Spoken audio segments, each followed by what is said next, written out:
dia, tudo bem com você, minha querida? Minha querida irmã, né? E se alguém mais estiver assistindo também, quiser ouvir a palavra de Deus, a gente está aqui, né, para conversar um pouquinho.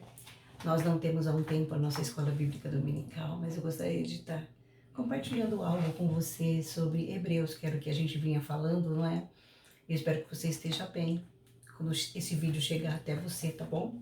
E que a gente possa aqui conhecer um pouquinho mais da palavra de Deus. Vamos lá? Olha a nossa revistinha. Lembra dela? Essa aqui, ó. O tema dela é a supremacia de Cristo. Bom, e o tema de número 6 diz assim, ó. Cristo, o grande sumo sacerdote. Então, eu quero te convidar para ler Hebreus 4 e o versículo de número 14. Vamos ler? Pega a sua Bíblia já? Vamos lá. Diz assim: visto que temos um grande sumo sacerdote, Jesus, Filho de Deus, que penetrou nos céus, retenhamos firmemente a nossa confissão. Mais um, ainda Hebreus, e o capítulo de número 5 e o versículo 10. Diz assim, 5 e 10. Chamado por Deus, sumo sacerdote, segundo a ordem de Melquisedeque. Mais um ainda, 4 e 16. Cheguemos, pois, com confiança ao trono da graça, para que possamos alcançar misericórdia e achar graça, a fim de sermos ajudados em tempo oportuno. Okay? Nesses versículos a gente pode perceber que o único que foi capaz de nos levar até o trono da graça foi Ele, o nosso sumo sacerdote, Jesus Cristo, nosso Senhor e nosso Salvador. E assim a gente vai começar a conversar essa manhã, falando desse homem poderoso, desse Deus poderoso, que foi o único capaz de nos salvar do inferno, da morte, do mal. Ok? Vamos continuar então. Se você tiver com a revistinha, tudo bem. Se não tiver, leia sua Bíblia mesmo, mas a gente vai falar alguns pontos que a lição traz. Eu vou dar uma sequência de pontos para a gente voltar àquela nossa maneira de falar na escola dominical, tá bom? Vamos lá? Ponto por ponto, tem bastante ponto essa lição, viu? O primeiro ponto fala sobre o sacerdote vitorioso. Hebreus 4 e 14. E para falar desse sacerdote vitorioso, ele vai falar essa expressão que a gente leu agora no versículo 16, que diz assim que ele penetrou os céus. Aleluia. Penetrar os céus significa romper, atravessar, não é passar para o outro lado. Então, o único que pôde mostrar para nós o outro lado foi Jesus, viu? O único. E ele faz toda a diferença, certo? E ele é o único capaz de nos levar até a presença de Deus. Aleluia. Esse é o nosso sumo sacerdote, mostrando uma grande vitória sobre a morte e o inferno. E diz que ele é grande também. No versículo que a gente leu no versículo 14, fala que ele é grande. Por que ele é grande? Vamos lá. O que o destaca como superior aos outros sacerdotes? Lá em Hebreus 9, 24 a 25. Vamos dar uma lida. Rapidamente. Procure 9, 24, 25. Diz assim.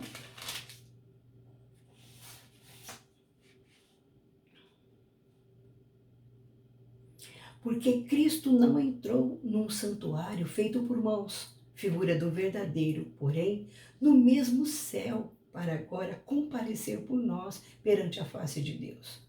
Nem também para a si mesmo se oferecer muitas vezes, como o sumo sacerdote cada ano entra no santuário com sangue alheio. De outra maneira, necessário lhe fora padecer muitas vezes desde a fundação do mundo, mas agora, na consumação dos séculos, uma vez, se manifestou para aniquilar o pecado pelo sacrifício de si mesmo. Aleluia! Então ele penetrou no céu de uma vez por todas, uma vez foi necessário para ele morrer naquela cruz e o sangue dele ser derramado e a gente poder ir para o céu. Ele deixou essa abertura, uma porta aberta no céu, através do sangue dele. E não precisou tantas vezes, uma vez por ano, entrar lá e levar todo o sangue, todo o sacrifício, não é?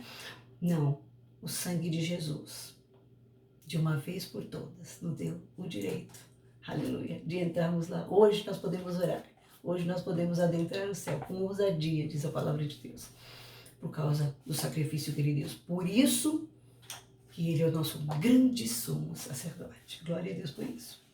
Então, ele é grande. Depois, segundo lugar, ele é humano. Vamos lá?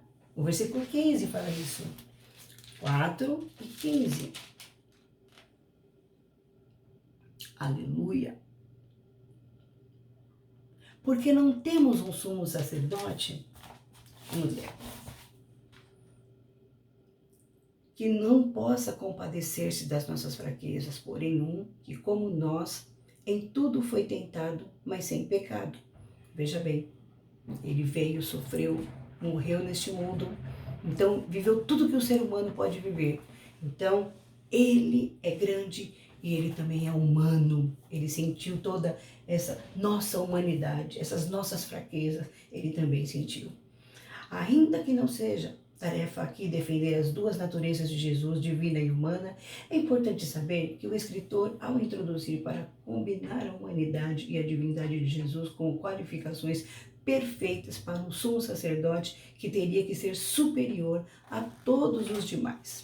Então, rapidinho, só para a gente ver essa comparação de Jesus homem e Jesus Deus. Foi necessário para que pudesse chancelar, assim, né, marcar mesmo essa diferença grande do nosso sumo sacerdote, que mesmo sendo Deus, se humilhou, se fez homem e mesmo assim mostrou que é possível vencer. E ele venceu por todos nós. O único que pôde vencer foi ele. Terceiro lugar, ele é divino. Ok? Ele é grande, ele é humano e ele é divino. Outro sinal do grande sumo sacerdote evidenciado na designação Jesus, o Filho de Deus. Em Hebreus 4 e 14, a frase é significativa, unindo a natureza divina e humana de Cristo como sumo sacerdote, sendo Filho de Deus. Jesus é forte e digno de confiança. Então percebeu aí? Em quem que a gente coloca a nossa confiança? Nele, que foi o único capaz de romper o céu, derramando o seu próprio sangue por amor a nós. O segundo ponto diz assim, é um sacerdote compassivo. Hebreus 4, 15 e Hebreus 5, versículo 4. Vamos ver o que está em Hebreus 5, versículo 4? O 15 a gente já leu agora há pouco. Então vamos lá, Hebreus capítulo 5, versículo de número 4. E ninguém toma para si essa honra, senão o que é chamado por Deus como Arão. Antes diz assim, ó, e por esta causa deve ele, tanto pelo povo como também por si mesmo, fazer oferta pelos pecados.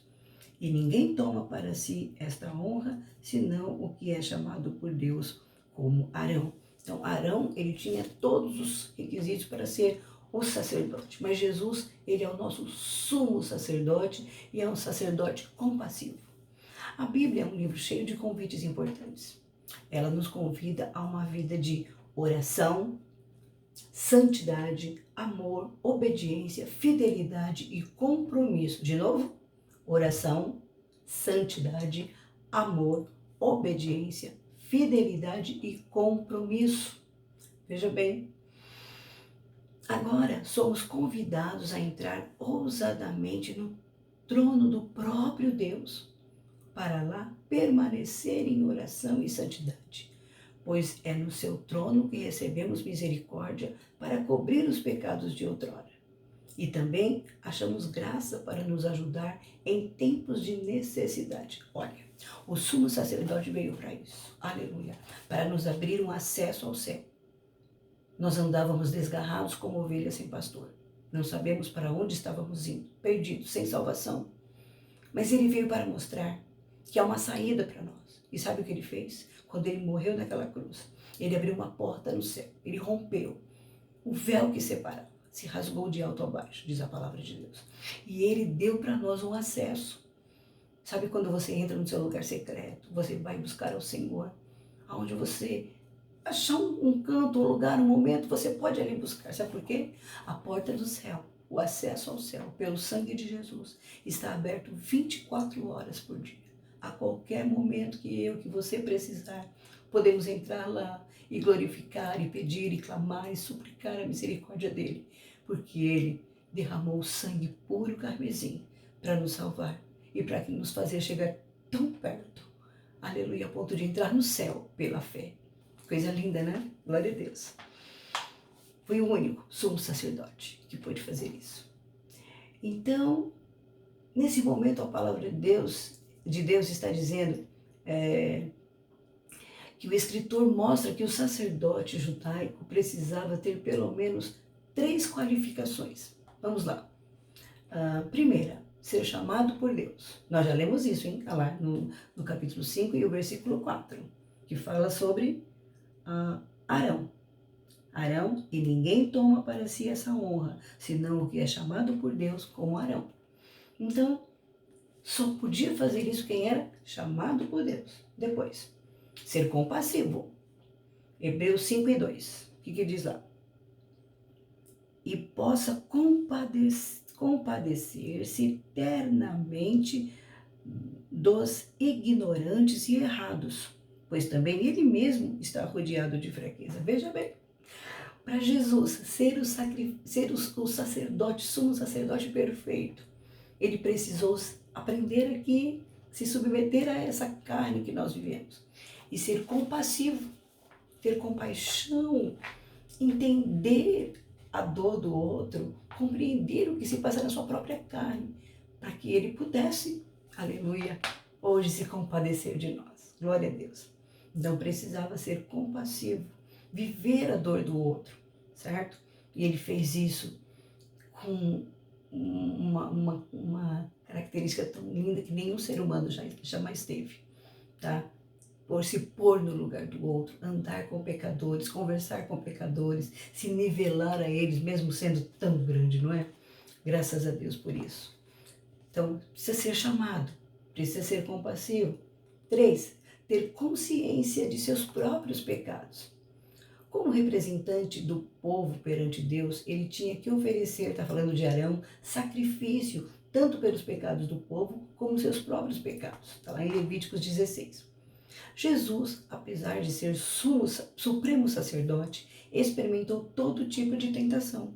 Então ele veio, foi tentado, foi pisado, foi humilhado, foi tentado ao seu limite máximo, porque ele até chegou, Pai, se for possível, passa de mim esse cálice. Todavia, não seja feita a minha vontade. Então foi testado ao máximo o nosso Jesus. Mas ele nunca pecou. Ele experimentou todas essas tentações, aleluia, para nos salvar. Então, ele sabe exatamente o que você sente, exatamente o que eu sinto, porque foi necessário que ele passasse tudo isso na sua própria carne para poder abrir o acesso no céu e esta graça tão maravilhosa nos alcançar. Glória a Deus. Então, mas ele foi superior a todos os demais sumos sacerdotes, pois não precisava oferecer sacrifícios por pecados, já que não cometeu nenhum. Veja bem, Arão era o sumo sacerdote e ele oferecia o sacrifício uma vez por ano e tinha todo um ritual de purificação, de vestimentas e tudo que ele precisava fazer para ele poder primeiro estar preparado para entrar. Jesus não. Jesus nunca pecou. Jesus nunca precisou pedir perdão pelos seus pecados, porque ele nunca pecou. Esteve aqui, viveu, sofreu na carne, como eu e você sofre, mas ele nunca pecou. Glória a Deus por isso.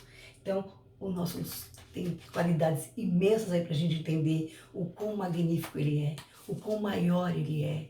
Amém? Tanta diferença tem esse sumo sacerdote, que foi o único que pôde transpor o céu. Aleluia, por nós. Glória a Deus. O ponto 3 diz assim: sacerdote submisso. Hebreus 5, 7 e 8. Vamos ler.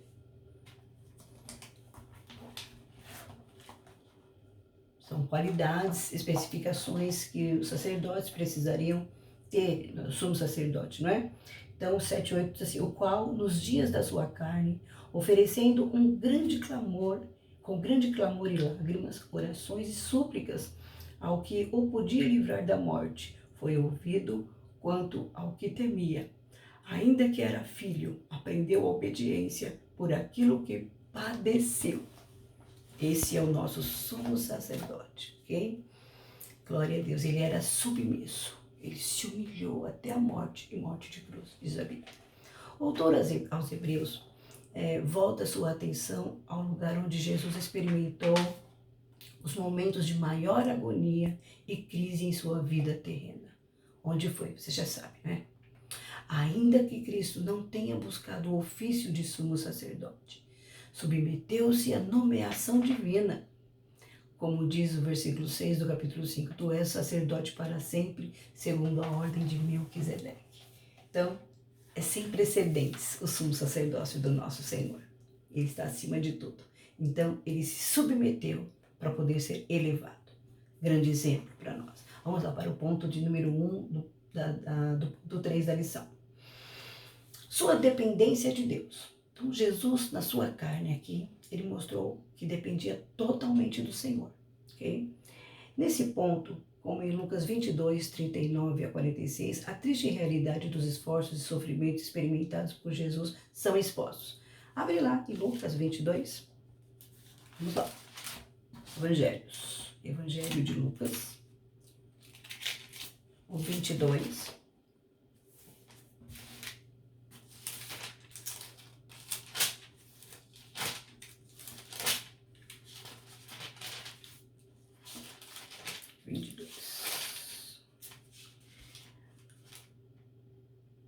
De 39 a 46. Está falando sobre exatamente Jesus no Getsemane. A triste realidade dos esforços e sofrimentos experimentados por Jesus são expostos. Você já sabe, tudo que ele passou naquela cruz, uma exposição tremenda. E ele mostrou ali totalmente submisso ao Senhor.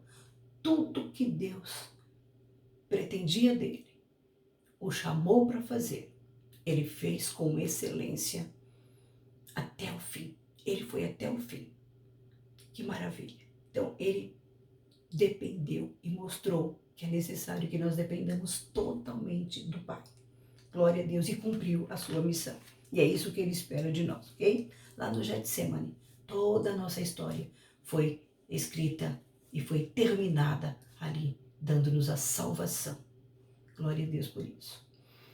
O segundo ponto, sua reverência a Deus. A expressão por causa da sua piedade, usada pelo autor, precisa ser esclarecida. O termo piedade, no Novo Testamento, parece sempre indicar temor de Deus. Reverência, por causa da sua piedade, dizendo que a ideia é que Jesus orou apoiado em sua grande reverência e submissão a Deus. Ele não quis opor-se à vontade de Deus ou persuadi-lo. Ele orou com a segurança de quem deixa tudo segundo a vontade de Deus. Então, quando Jesus falou assim, Pai, passa de mim esse cálice, porém, seja feita a tua vontade e não a minha. Ali ele demonstrou o tamanho da humanidade dele e também o tamanho da reverência que ele tinha a Deus. Pai, eu cheguei até aqui. E é assim que o Senhor quer que eu continue. Eu sei que é sofrido, que é doloroso, mas se é a tua vontade, eu vou chegar até naquela cruz, Pai, e vou morrer por toda a humanidade, por amor. Então ele se humilhou, observou tudo o que estava acontecendo ao seu redor e ele deixou a sua vontade para trás, reverenciou o Senhor e fez a vontade dele.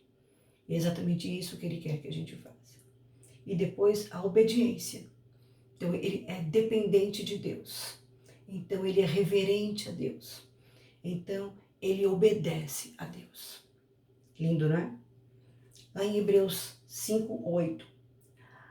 Há certos paralelos aqui com Filipenses 2, 5 a 11, em que Paulo também ressalta a obediência de Cristo na forma de servo. Nessas duas passagens, o servo sofredor de Isaías 53 pode estar presente. Você lembra de Isaías 53, né?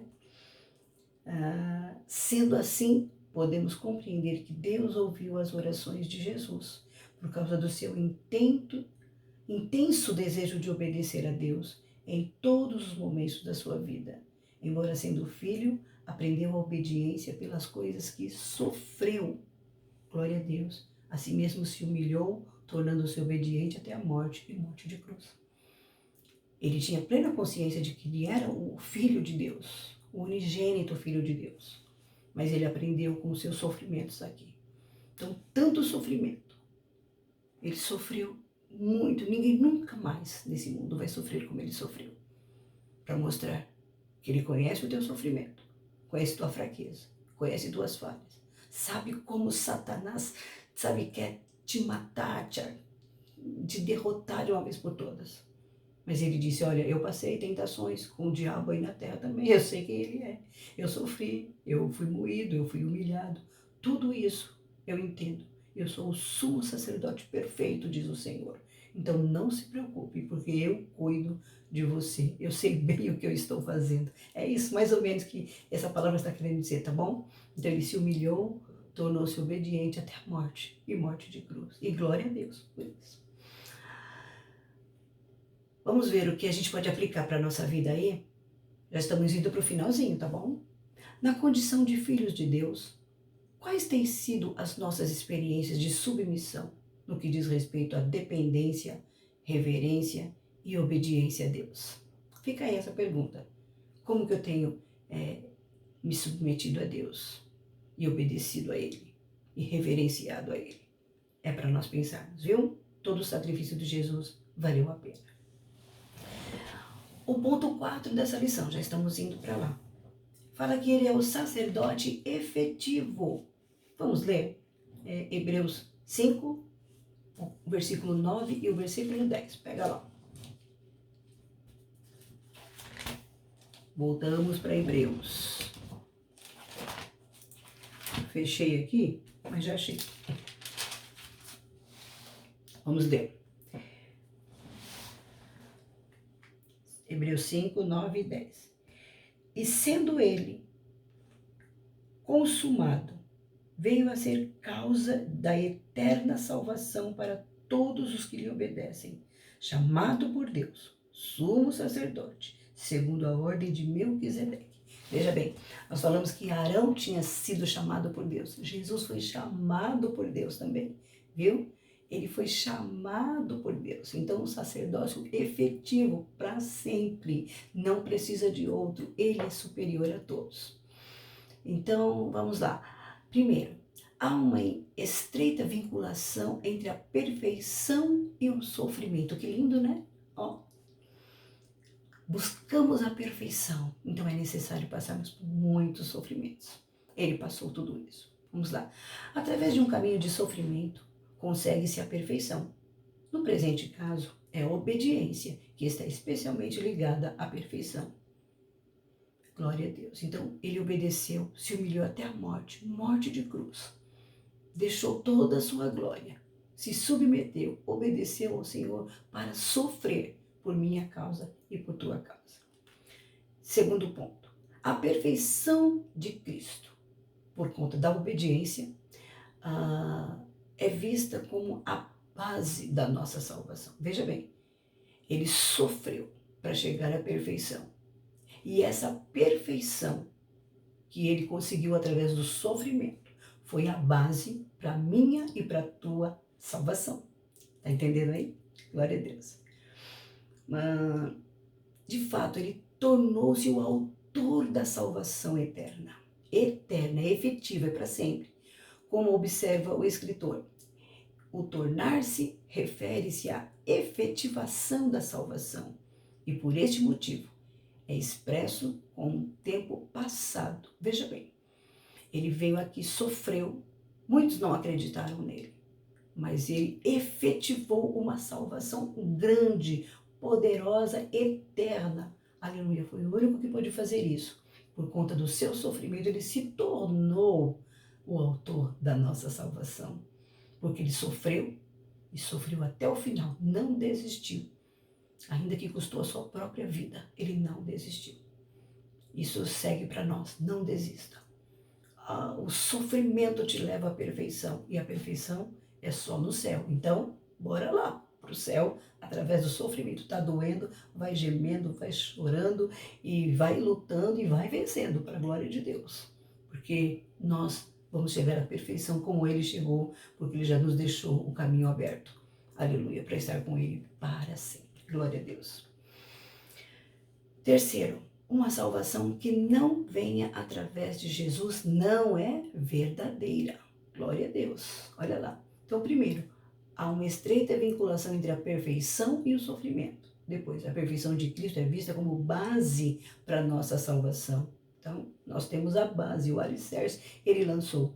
Uma salvação que não venha através de Jesus não é verdadeira, porque nós já vemos em João, né? Que ele é o caminho, a verdade e a vida. Ele não é um caminho, uma verdade e uma vida. Ele é o caminho, a verdade e a vida. E ninguém vem ao Pai a não ser por Jesus. Então, já entendemos tudo aí, né?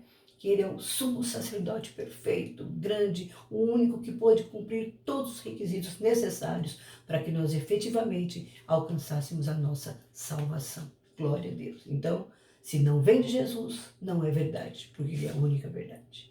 Aleluia. Uma aplicação para a nossa vida aqui, para a gente fechar esse ponto, diz assim: fica bem claro que há uma condição para aqueles que desejam valer-se dessa salvação. Fica claro, a obediência, em Hebreus 5:9. Nesse sentido, a salvação envolve uma aceitação completa da vontade divina. Então, sem obediência, não dá nem para chegar perto de Jesus, porque ele sofreu, ele obedeceu, e isso lhe trouxe a perfeição, e isso nos trouxe a salvação. Então, guarde isso. Obediência até o final, ainda que sofrendo. Amém? Estamos terminando, glória a Deus, a conclusão, nós vamos para a conclusão. Então, nós vimos aqui requisitos que o Senhor, o único que teve todos os requisitos completos, foi Jesus. Tudo ele fez, sem pecado, se humilhou e se tornou a nossa salvação pelo seu sofrimento. Que coisa linda, não é? Meu Deus do céu. E ele, aleluia, muito acima do sumo sacerdócio aqui terreno, que precisava se purificar todo ano. Jesus nunca pecou. Ele fez tudo por amor. Vamos para a conclusão? Diz assim: podemos concluir comparando as declarações do autor feitas em Hebreus 4, do 14 ao 16, com aquelas em Hebreus 10, 19 a 22, que dizem que, tendo em vista a obra do nosso sumo sacerdote, agora temos confiança para entrar no Santo dos Santos. Lembra que nós lemos que ele penetrou o céu por nós, que ele abriu um acesso, ele rompeu o céu para nos dar a salvação e efetivou essa salvação através do seu sofrimento. Em Jesus temos livre acesso à presença de Deus. Que coisa linda! Essa lição vai mostrar essa superioridade do sumo sacerdócio do nosso Senhor no fato de que ele abriu o céu para nós. Ele rasgou o céu com a sua morte, com o seu sangue, com a sua carne, com o seu grande amor. E hoje, pensa nisso. Aleluia. Ele nos deu livre acesso à presença do Pai. Diz assim: acheguemo-nos, portanto, confiadamente junto ao trono da graça, a fim de recebermos misericórdia e acharmos graça para socorro em ocasião oportuna.